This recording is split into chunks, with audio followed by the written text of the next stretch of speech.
A very good morning to all of you, my dear students. You're all welcome to your favorite YouTube channel, Let's Learn Together. And this is Shafiq Ahmed, and here I present you the second part of the chapter, Print Culture and the Modern World, that we have just begun in our previous tutorial. This chapter is going to teach us all about how the manual printing changed to the mechanical printing. We are going to learn about the history of printing. Let us begin our second tutorial with the name of the Almighty.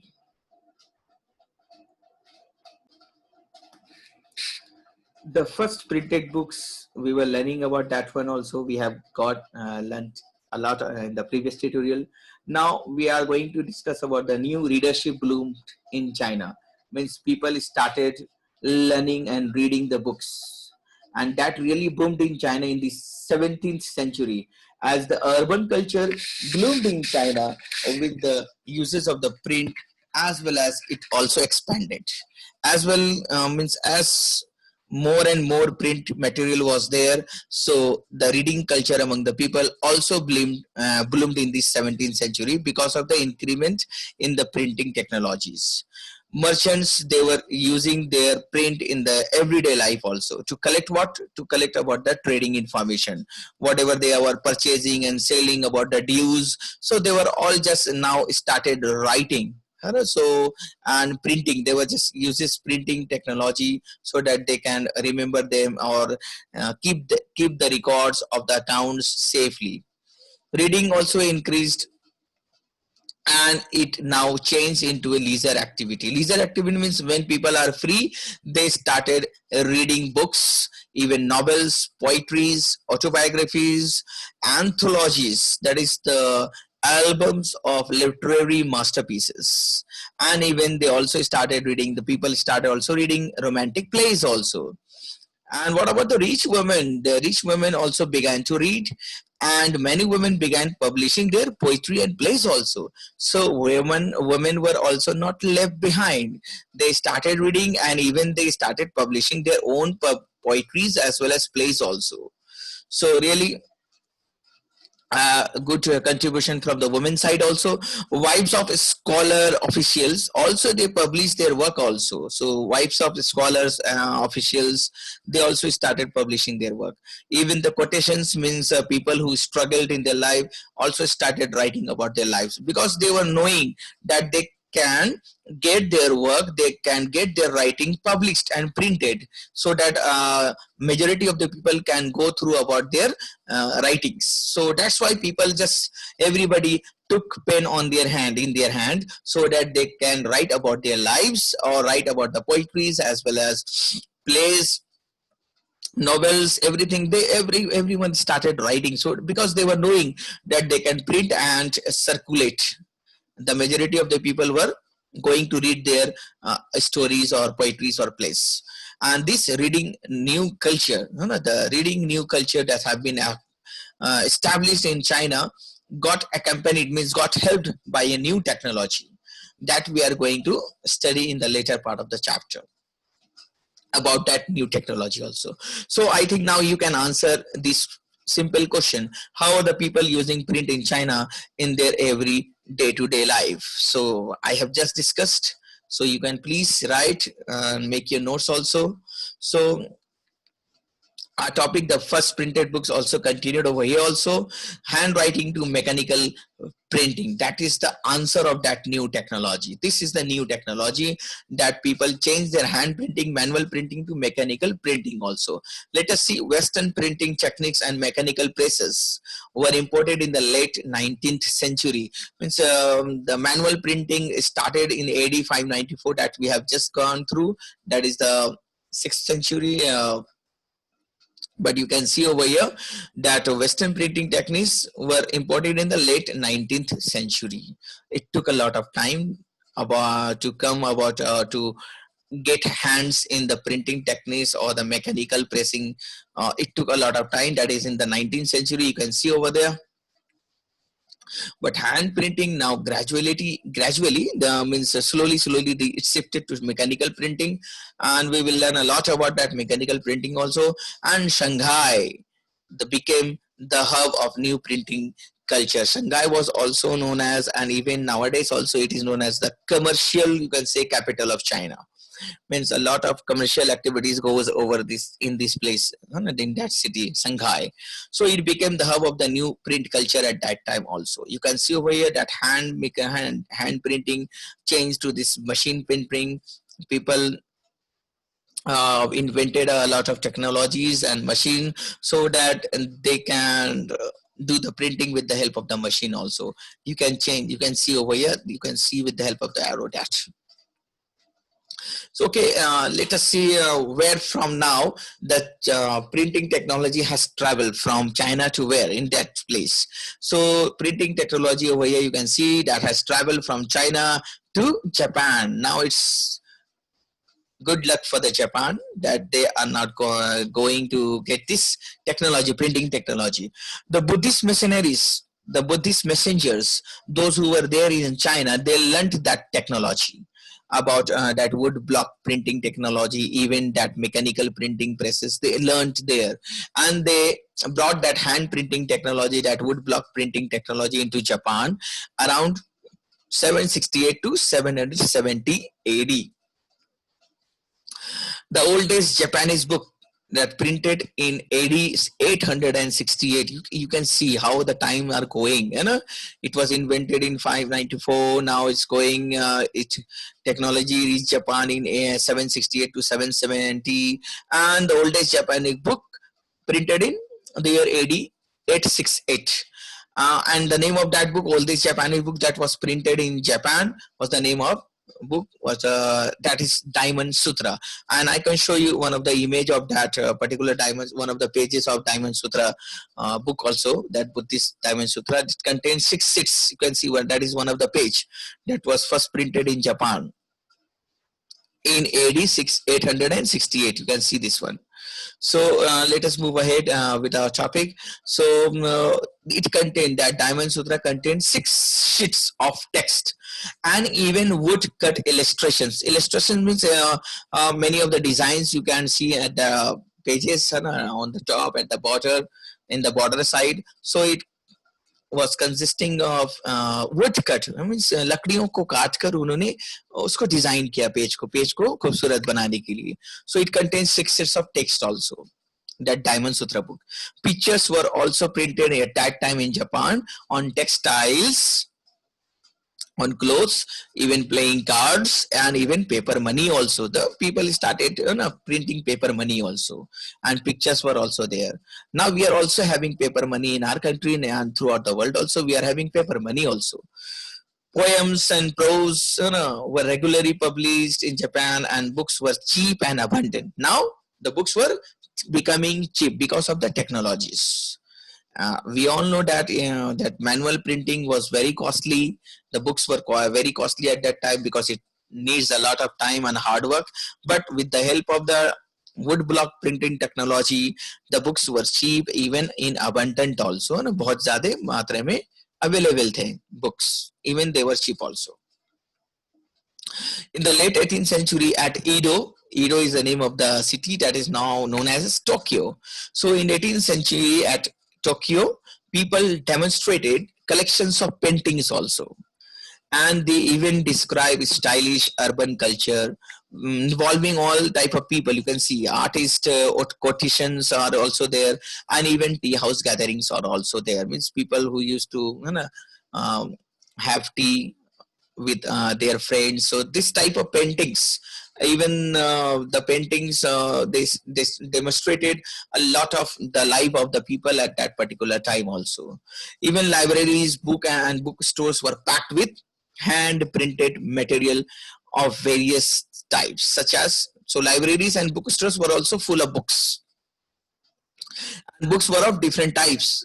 Let us see, books on women was available, books on musical instruments, calculations, tea ceremony, flower arrangement, even proper etiquettes, cooking, Books on cooking are still famous nowadays.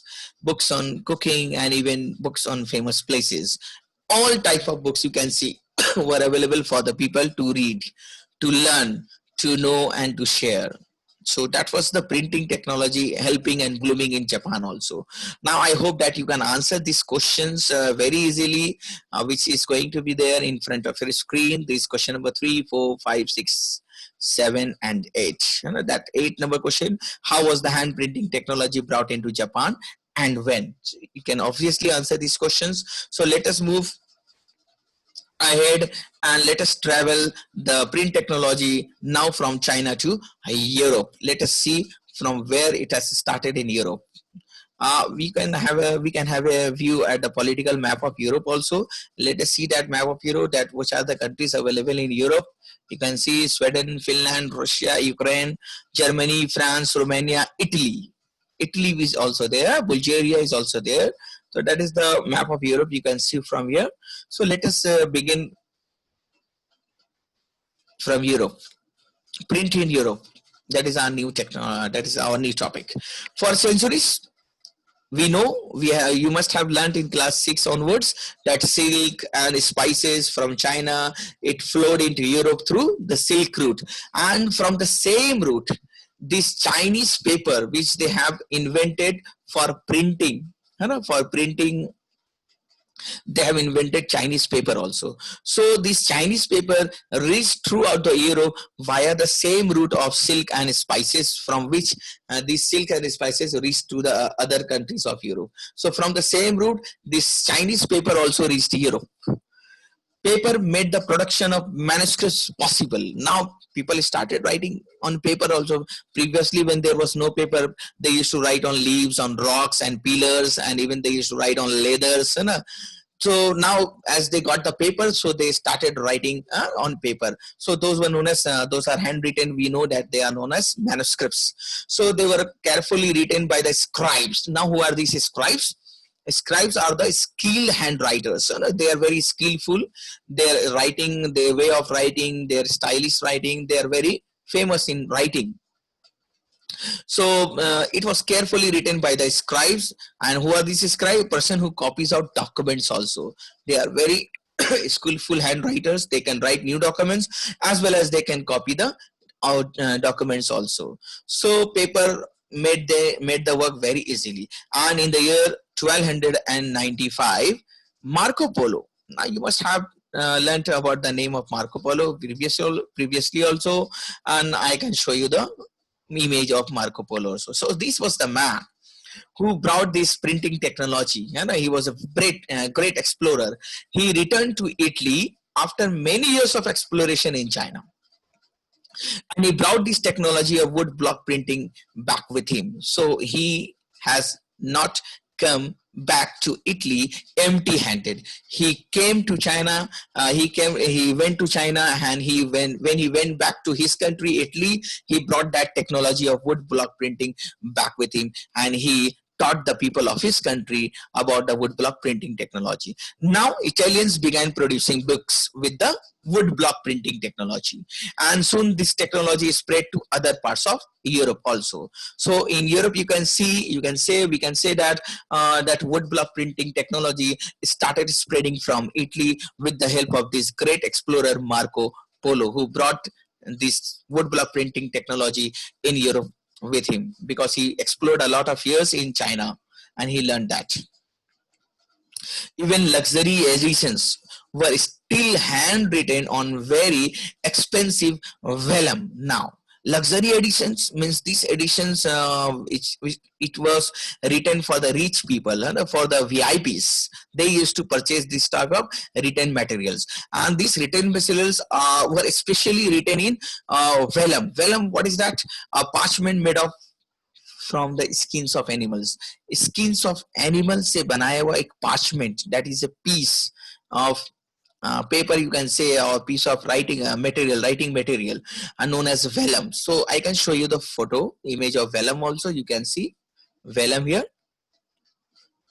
So this type of skin, they used to use the skin of the animals to make such a type of writing material in which they can write on the documents. So the people were writing on this type of documents for these rich people, because they just insisted that they want writings in that particular type of vellum. So luxury editions means are were only for the rich people or the aristocratic, means the noble people, and rich monastic यानी आश्रम संबंधी लोगों के लिए, even for aristocrat यानी कि noble people के लिए ये luxury editions बनाए जाते थे. Uh, which make fun of printed books, and they were making fun this type of people. Aristocratic means noble people, and even rich monastic यानी आश्रम में रहने वाले लोग है ना, जो those Buddhist monasteries, they were just making fun of printed books as cheap vulgarities. Means they were saying that, oh, things printed on the cheap paper which have come from China. So they were just making fun of those paper, because they were saying that they are really tasteless, they are useless. Means they don't they were just saying indirectly that they just believe on this vellum, and they thought that it is a pride to have this writing on the vellum skills, and they were just making fun of these printed books, because they were thinking that it is really a cheap one, cheap activity which will not suit their. Let us see merchants and students in the university towns bought the cheaper printed books, because they want to read and crack the competitive examination. Students want to learn, so they was just very happy with the printed copies, with the printed materials in that particular cheap paper. So they were going for cheaper things, merchants and even students also. Booksellers all over Europe began exporting, but then sending the books to the other countries for selling. They began exporting books to many different countries with the increasing demands of the book, because books were in great demands. Even book fairs were held at different places. Production of handwritten manuscripts were also organized, because it was also in great demand by the rich people. So they want handwritten manuscripts to be handwritten on that vellum, that is the skin of animals. So it was in great demand also. So even they were organizing such a particular place or new ways or to meet that expanded demand also of manuscripts also. Now scribes were in great demand, because they were skilled, they were skilled in writing. They were the writings, their styles were very famous. So scribes, or you can say the skilled handwriters, were no longer solely employed by the wealthy or any influential patron, that is dominant supporters. Means these scribes were not just being employed by the wealthy persons. Now these scribes were also employed by the booksellers as well also. So booksellers के अलावा, है ना, wealthy persons के अलावा book sellers भी appoint करने लगे scribes को. And that is a great fact my dear student, that more than 50 scribes often worked for one book seller. एक बुक सेलर ने 50 स्क्राइब्स को वो लोग एम्प्लॉयर, मतलब एम्प्लॉय के तौर पर रखते थे. दे वाज जस्ट कीपिंग और हायरिंग 50 स्क्राइब्स, है ना. Each book seller was having 50 scribes working under them, so that they can write and they can produce the books, manuscripts also, and even the printed materials also. So that was the blooming of the technology. Now we are going to learn about the limitations of handwritten manuscripts. Manuscripts handwritten होंगे तो उसके क्या limitations or drawbacks, or you can say the disadvantages. Demands cannot be fulfilled if you will just be believe on or just stay at limited on the manuscripts, because we know that if you will write something with your hands, that is, you cannot compete with the machines. You cannot compete with the technology or woodblock printing technology. So the demand were not fulfilled because of the manuscripts. The production of handwritten manuscripts could not satisfy, because it was the demand for the books were ever increasing. वो बढ़ते ही जा रहा था demand for the books. और manuscripts हाथ से कितने copy करेंगे आप. So it was not fully fulfilling the demand of the people. That is one of the limitation, or you can say the drawback of manuscripts. Expensive also. Copying was announced, and copying was an extensive, even laborious and time consuming business also. अगर manuscripts को एक से चार 10 20 50 copy बनाना है, then it is also very expensive, laborious and time consuming also. That is also one of the drawback. Fragile and uncomfortable. Fragile mean बहुत जल्दी वो खराब हो जाएंगे, टूट जाएंगे, डैमेज हो जाएंगे manuscripts. So manuscripts were fragile, weak, easily damaged, uncomfortable to handle. You cannot carry it, you know, from one place to another, because it is written, just handwritten on the skins or even on some papers. If it is handwritten, then it is really uncomfortable to handle it and could not be carried around or read easily. Even the circulation therefore remained limited. You cannot circulate in a huge public. If you want to have 1 lakh copy of a particular book which is just manuscripts, then it is really impossible that you can produce 1 lakh book at a particular time. So that these are the drawbacks of these handwritten manuscripts. And with the growing demand of books, woodblock printing gradually become more and more popular. है ना, जैसे जैसे books का demand बढ़ते जा रहा था, this technology, would block printing technology was also becoming more popular and popular. Wood blocks were used in Europe to print even on the textiles, clothes, that playing cards, even religious pictures with simple brief text by the early 15th century. So in the early 15th century, the wood block printing technology was there in Europe, and even people were printing on textile. Religious pictures were also there, but even quicker and cheaper reproduction of text were then needed. We can't say that this is the last invention. Woodblock printing technology was not the last invention that the people were looking for. They were just always a demand for the quicker and the cheaper reproduction of text. यानी कभी भी एक machine आने के बाद ये नहीं सोचना चाहिए कि और दोबारा यही लास्ट हो गया machine. We must move ahead. So people were also looking for quicker and cheaper reproduction of text even after that woodblock printing technology also. So there is always a chance of a new invention. So that was the demand of the time. The invention of a new printing technology was the demand of that time. That is all in this video tutorial, my dear friends, my dear students. If you are new to this channel, then please subscribe the channel and press the bell icon also to get the information of the next release of the tutorial. Please share it with your friends and others also, and don't forget to comment also. That's all. Thank you in this tutorial. May God bless you all. Stay at home and stay safe.